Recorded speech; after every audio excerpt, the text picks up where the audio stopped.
বিশ্বাস করেন আল্লাহর রহমতে আপনার ডিপ্রেশন, অ্যাংজাইটি, ঘুম হয় না, এগুলো সবগুলোর 90% থেকে 95% প্রবলেম নাই হয়ে যাবে ইনশাআল্লাহ। আমাদের যে নার্ভগুলো আছে না, নার্ভগুলো এক্সাইটেড হয়, তো এই নার্ভগুলোকে শান্ত করার জন্য আল্লাহ একটা নার্ভের কন্ট্রোল আমাদের হাতে দিয়েছেন, এবং সেই নার্ভটা হচ্ছে ফ্রেনিক নার্ভ। কি নাম বলেন? ফ্রেনিক। এই নার্ভটা যখন শান্ত হয় তখন সে তার পাশেরটাকে এরকম করে লক্ষ লক্ষ কোটি কোটি নার্ভ শান্ত হয়ে যায়। আচ্ছা, আপনাদের হঠাৎ করে রাতে বুক ধরপড় করে, ঘুম আসে না, খাবার রুচি কমে যায়, টেনশন লাগে, মেজাজটা গরম হয়, এইরকম কখনো কারো হয় কিনা? একটু হাত উঁচু করেন তো। ও ভেরি নাইস।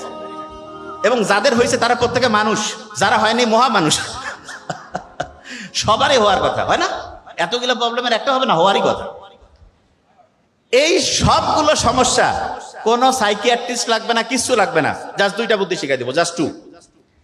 যখন এরকম হবে কারো কোনো দরকার নাই, আল্লাহ দিয়াই দিছে এই বুদ্ধিটা। বুক ভরে তখন শ্বাস নিব, ধরে রাখবো, ছাড়বো। এখনই নেন, দুইবার, ভালো লাগবে।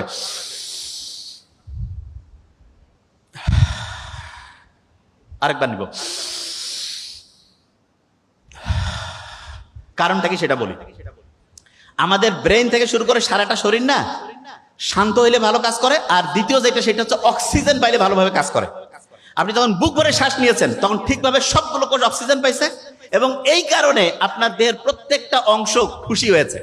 আপনি ক্ষুধার্ত থাকলে যখন খাবার দেয় মনটা খুশি হয় না? ঠিক তেমনি করে যখন আপনি বুক ভরে এরকম শ্বাস নেন, শ্বাস ছাড়েন, তখন প্রত্যেকটা কোষ ঠিকভাবে অক্সিজেন পায় এবং মনটা চাঙ্গা হয়। এটা নাম্বার 1। নাম্বার 2 যেটা সেটা শুনেন।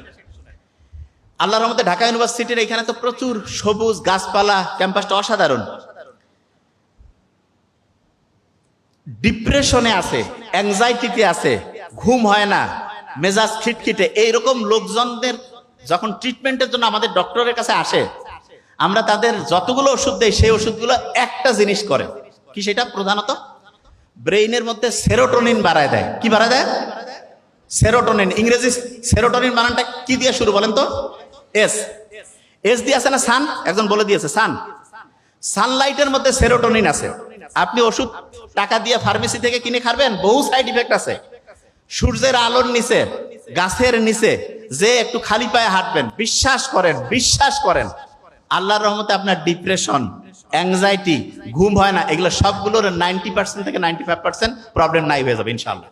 কি বুঝতেছেন?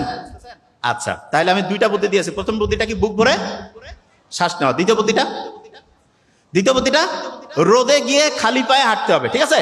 আচ্ছা, পানি খাওয়া তো আমার ওইটা মাথায় আছে, ওইটা বলছি।